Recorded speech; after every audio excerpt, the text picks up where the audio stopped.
Dumito muna tayo kay Roque. Naku po, hindi ko alam kung ako ang pinaparinggan ni Roque. Gagalit yata sa atin. No? Mukhang galit si Roque sa atin. Kasi naman ho kayo eh. Kada iba-vlog natin si Roque, lagi kayong nagko-comment, sasabihin nyo, bigyan ng lollipop si Roque. Sasabihin nyo, bigyan ng ratbo si Roque. Ng hotdog si Roque. Sorry. Oh, baka napapansin na tayo ni Roque nagagalit. Hindi daw tayo o wala daw tayo karapatang maging vlogger, mga boss. Tingnan nyo ho. Kayo, hindi nyo na... Ayan. No? Ayan. Yung mga editor ko, sila nag-edit niyan ng video na yan. Nahiya pa eh. Kunyari, medyo patikom pa yung bibig pero pabuka din yung gustong ilagay niyan. Panoorin nyo, pakinggan nyo ha. Kung paano pagsabihan ni Harry Roque yung mga batang vlogger daw po. Mga bossing. Sige nga. At in fact, aminado naman. Alam ko, mga bata kayo. Oh. Nais nyong sumikat. Tapos po. At in fact, aminado naman kayo, sumikat kayo. Dahil kay Tatay Digong. Naku, wala pong sikat dito. Attorney Harry Roque. Wala pong sikat. Kagaya ko, kalahating milyon, hindi mo masasabing sikat yan.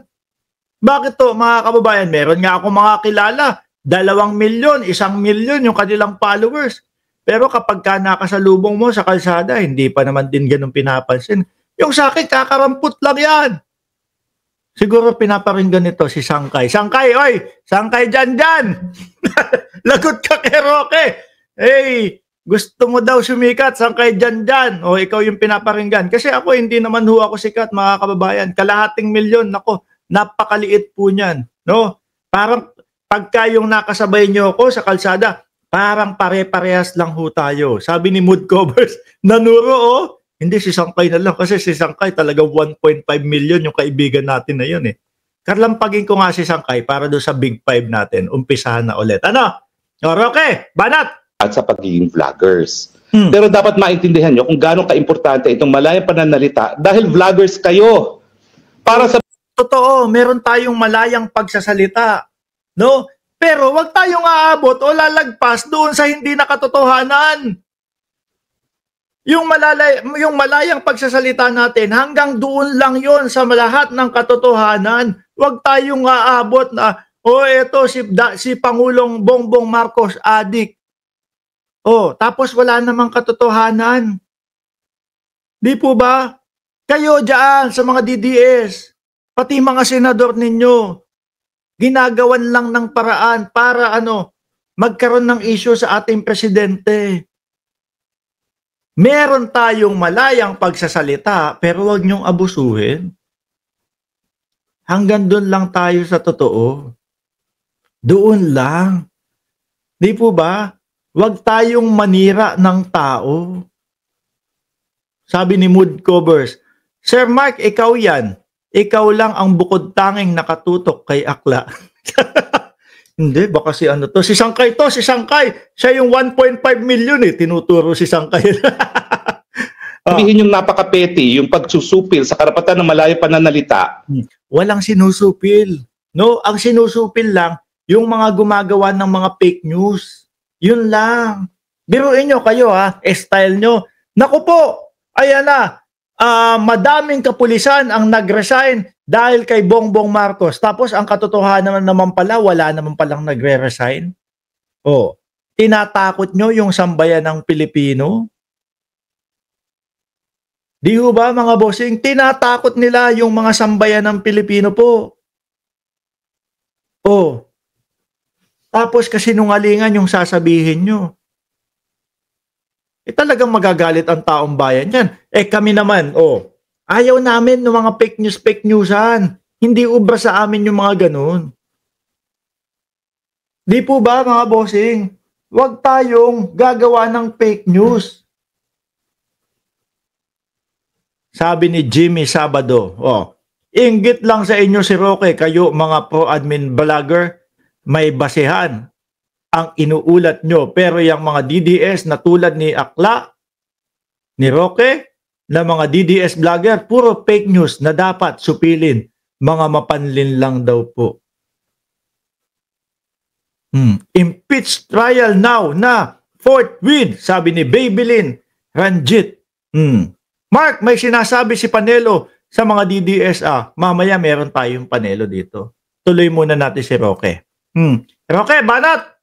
Wala kayong karapatan mag-vlog. Oh, bakit? Kung kayo hindi nyo naiintindihan kung bakit importante na makapag-vlog ka. Oh. Kaya ka nakakapag-vlog dahil may teknolohiya na ikaw ay nagbibigay ng inputs sa merkado ng malayang ideya. Oo, pero hindi yung kasinungalingan. Pwede yung opinion mo lang, no? Pero hindi yung magsasabi ka, ganito, bangag yung Pangulo natin. Ganito.